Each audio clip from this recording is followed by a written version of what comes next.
Tanong po, ang ibig sabihin ba ng pinakamalaking accomplishment ay pinakamalaki na komisyon? Di ko po maintindihan kung bakit po naging accomplishment sa kanila yun, wala naman silang ginawa. Nagbenta ka nga ng ari-arian. Kaya yung sinasabi nyo na si Shelo Magno, Dilawan, bakit ko kinukot? Eh tama siya eh.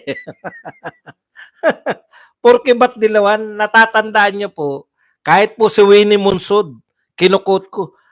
Ayan po, mga dilawan sila, pero hindi nyo po sila pwedeng matanggi na sila yung mga profesor ng UP. Mga matatalinong tao yan. Dito kay Patsabilyo kasi, pag dilawan dapat, mali na kasi Duterte ka. Kaya ako sa kanya lahat, kahit tama sinasabi ko, mali pa rin dito kay Patsabilyo kasi nga, yung utak niya dapat tulog lahat. Ay, tulog. Dapat, yung utak niya, dapat kung kakontra mo sa politika, mali lahat ng sinasabi. Eh kung tama si Shelo Magno, bakit kahit ba dilawan yun eh? Nakukuha nyo? Kahit pa siya dilawan, kung siya naman ay tama, pwede mo siyang i-quote. Lalo na yan, ekonomista yun, professor to ng UP. Di, pasara na natin yung UP kung mali lahat ng sinasabi ng mga yan. Sabi ni PRRD, my God, I hate drugs. Sabi ni Marbil, I hate drugs examination. Sabi ko nga, yung mga utos-utos na yan, nakadepende po yan sa, di ba? Pagpabor sa'yo eh. Dati nung PNP dahil payat siya, si Lacson, pinagbawal niya yung matatabang opisyal, no? Putya, kawawa yung mga hinihingal sa pagtatanggal ng taba eh. Tapos Buds, ano mangyayari sa tuwad ko? Mukhang tahimik na ata. Naka-recess po sila eh. Nagre-regroup lang yung mga yan. Kasi itutuloy nila yan. Ang sa kanila hanggat hindi bumabagsak si Sara Duterte. Mahirap po pabagsakin yung may tatay na minahal ng mga tao. Mahirap po pabagsakin na yung tatay mo, pinapangarap ng mga Pilipino na sana bumalik na lang uli, sana Duterte na lang uli. Si Sara Duterte kasi yung natitirang pag-asa natin na makakabalik yung Pilipinas sa katinuan ng pamumuno, sa matinong pamumuno, makakabalik ang Pilipinas. Sara Duterte lang ang dapat ma-impeach para tumahimik ng bayan. Oh, ikaw naman. Hindi pa nga na-impeach eh.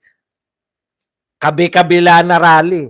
Alam mo, ito ang hindi nyo matatawaran, no? Kayong mga loyalista. Dito marami sa TikTok. Pasensya na kayo kasi alam ko dito marami. Kayong may loyalista, hindi nyo po ito matatawaran. Panahon po ni Tatay Digong, halos nawala na po yan nagrarally. Naawa nga ako pag nagraralyan sila Baba Reyes kasi 5 lang sila, 6 lang. 'Di ba? Nakakaawa eh. Pwede naman kayo mangantyaw, wag lang paulit-ulit. Kasi mukha kayong tanga. Ibig sabihin yung utak mo kapira. Ako si Ban. Ibig sabihin yan lang alam ng utak mo. Yan lang ang pangantyaw nyo. Ang dami ko sinasabi. Ganyan po pagpapakita na bobo talaga yung mga yan. Pinadami lang, no? Pinadami, pero basta DDS, bobo, di ba, boss? O, yun lang sinabi niya. Mga 100 gano'n.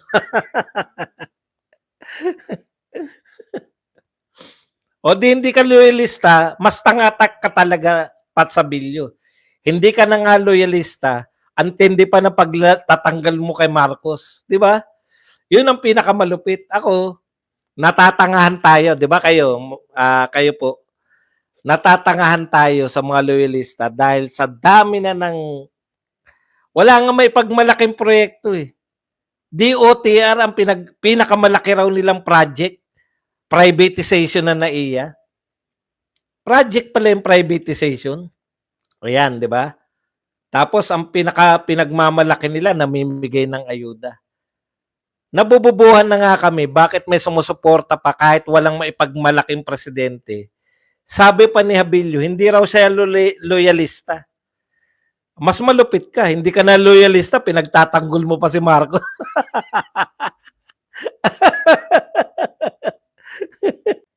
Eto po, mga BBM supporter, ang gusto nila para maging mukhang maganda yung ginagawa ni Marcos, sisiraan lang nila yung mga Duterte. Opo, pinagtatanggol namin yung EJK. Kung EJK ang tawag nyo sa war on drugs, pinagtatanggol namin yan at 88% ng mga Pilipino naniniwala dyan. O, total lang, gusto nyo sabihin, Quadcom eh.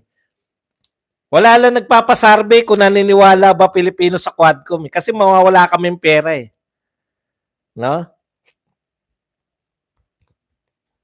Nakakatawa kayo. Kita nyo, kasasabi ko lang, ipagmalaki nyo naman si Marcos. Ano po yung sinabi kagad? Banat agad. EJK, pinagmamalaki mo. Opo, pinagmamalaki namin ang war on drugs. Tumahimik sa kapaligiran nyo eh. Pagmalaki nyo yung ginawa, ang dami kasi naming pwedeng ipagmalaki. War on drugs, build. Kayo wala eh. Sis Virginia. Si Marcos ang pinaka-worst na naging puppet president. Talaga, kasi alam nyo sa totoo lang, pangalawang araw ko na, tawa ko ng tawa. Nung napanood ko po si Bautista kahapon, siguro konti lang yung katulad ko mag-isip na natatawa talaga ako. Pinagtawanan ko talaga. Ang pinakamalaki nilang pinakamalaking project ng DOTR ay privatization ng NAIA. Tapos ngayon naman si Prasco naman ngayon, parang ano sila eh, yung sinasabi nila sa tao yung mga pinakamalaki nila achievement. Tanong nyo kung ano pinakamalaking achievement ngayon ng DOT. Nagpapasalamat sila kay Pangulong Marcos kasi privatization na iya. Putang, grabe. Yun na talaga yung achievement.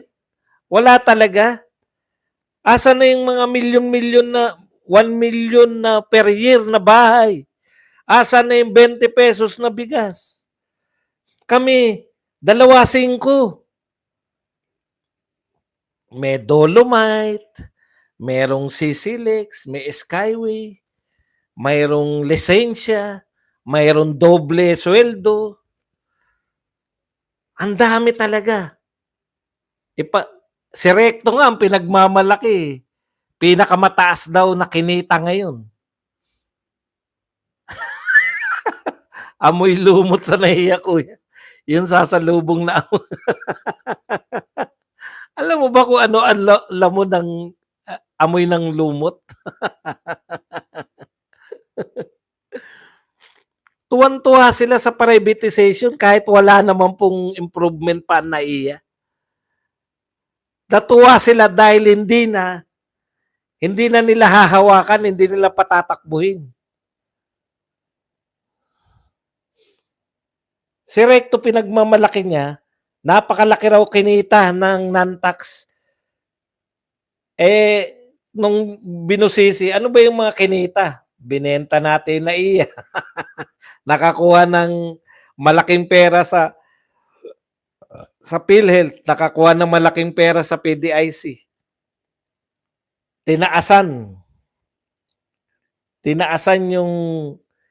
yung binibigay ng mga GOCC, yung Government Owned and Controlled Corporation.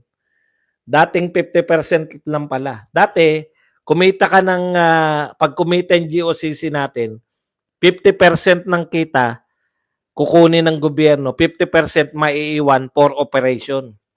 Ngayon, ang ginawa ni Recto, 75% ng kinuha, 25% na lang operation. Tsak yan, dahil inontian mo na yung para sa operation, liliit na yung kita niya next year. Yun eh, pinagmalaki mo yun, na binenta mo yung ari-arian ng Pilipinas. Wala talaga. Sige, kayo po magmalaki, wag na ako. Di po kami naninira eh. Kayo po ang magmalaki kasi nung panahon ni Duterte, paulit-ulit kami, pinagmamalaki namin, naglinis sa Boracay, Hindi ko po alam na puwede palang ipasara yung Boracay. Alam niyo hinahanap ko yun, eh, yung pinapakita nun na yung imburnal diretso sa dagat ng Boracay, nakita ko yun, eh. Dun sa bandang unahan ng Station 1. Nakita ko yun imburnal talaga, eh, ngayon inayos yun. Oh, yan si Sherry mismo. Wala akong nakitang maganda sa NAIA kundi yung e-travel lang bago may scanner. Si Rap nag-a-attendance. So, isa lang po ang i-challenge nyo sa mga loyalista kasi talo po kayo, eh. Wala pong katapusan yung pamumuno nila sa Duterte. Sabihin nyo sa kanila, kami naging supporter ni Tatay Digong. Pinagmamalaki namin yung war on drugs, yung pagtataas ng build. Naku, napakarami nagawa talaga. Pagtataas ng sweldo ng mga lalo na po ng mga pulis at militar, dinoble ang sweldo, passport, lisensya,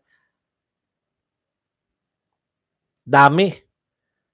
Kaya huwag kayong makipagtalo na lagi lang kayo ang defensive.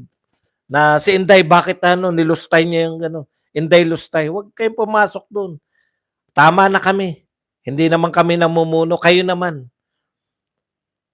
Magtatatlong taon na si Marcos, ano may pagmamalaki nyo? Eh yun na iya. Binenta daw yun na iya, yun ang pinagmalaki. DOTR, tsaka DOT. DOT, wala rin kayong pinagmalaki, kundi naiya rin. Kung ang DOTR po, namamahala po yan sa train system ng buong Pilipinas. Ang DOTR po, namamahala po sa mga airport at seaport. Yan. Kung ang DOTR natin, ang tanging pinakamalaki nilang accomplishment, ayon mismo sa secretary, ay yung pagbebenta na NAIA. Patay tayo dyan. Eto malupit. At least yun may kinalaman sa airport. Kung ang DOT natin, ang pinagmamalaki ay DOT, Department of Tourism, hindi maipagmalaki yung dumami yung bilang ng turista. Hindi. Kung hindi, privatization na NAIA, patay tayo lalo. Ang ginagawa nyo, napakaganda na ng ginawa ni Duterte, may napupuna pa rin kayo. 'Di ba? Ang hamon ko nga sa inyo, ipagmalaki nyo naman yung ginawa naman ng idol nyo. Ayun naman, no. Simple-simple lang naman yung hamon ko. Tama na sa Duterte. Talaga naman may makikita kayo. Ay, kaso tapos na si Duterte. Tanungin nyo kami, may pagmamalaki ba kami kay Duterte? Mauubos ang isang oras sa pagmamalaki namin. Isa lang ang hamon ko sa inyo. Magmalaki naman kayo. Magmalaki naman kayo na mga ginawa ni BBM. Hindi na po pwede na lusot lang na lusot. Eh si Sara ganito. Eh si Digong ganito. Eh si Baste ganito. Si Kitty na, tinitira nyo na. Bakit daw si Kitty? Magmalaki nyo naman. Pagmalaki nyo naman si BBM, isa lang. Kasi wala kaming mahita sa dalawang sekretary na pinagmamalaki na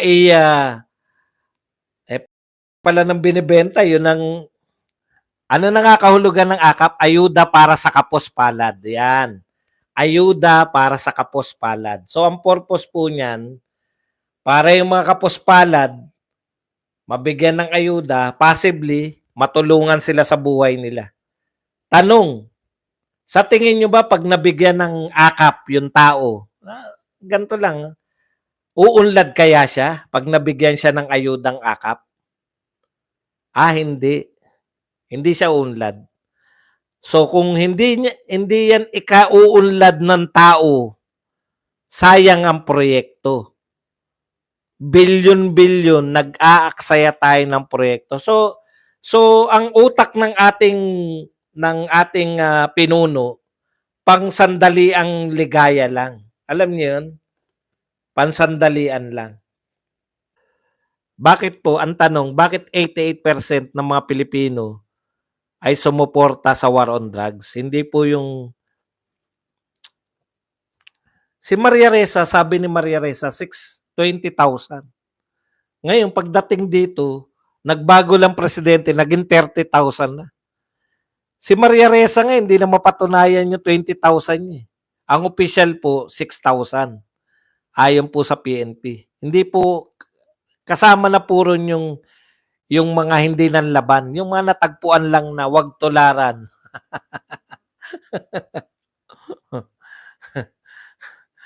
Maraming naman kwento dyan sa EJK na yan. Nag-i-stick lang kasi kayo dun sa ano eh. Ngayon, ang tanong, ano na nga may pagmamalaki nyo kay BBM? Balik na.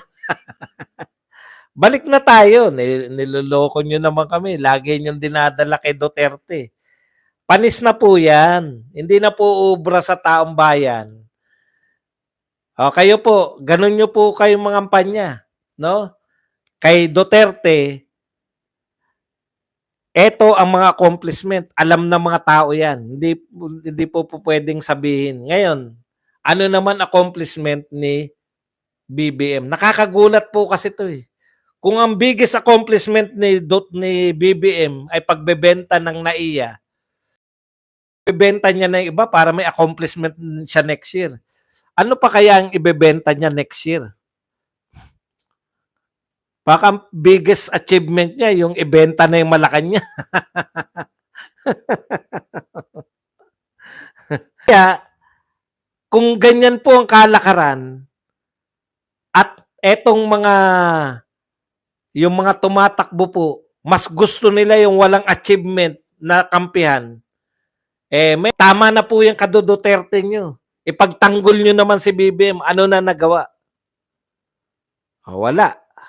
Lahat ng mga pro-BBM, biglang nalungkot. Ay, oo nga. Ay, oo nga, no? Wala pa nga pala nagagawa, no? Ayan po. Ang Marcos administration sa pagpupulburon.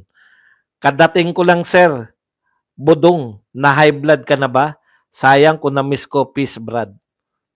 Palaos pala. Pinakalayas na presidente ng Pinas. Free na drugs sa 88% ng barangay.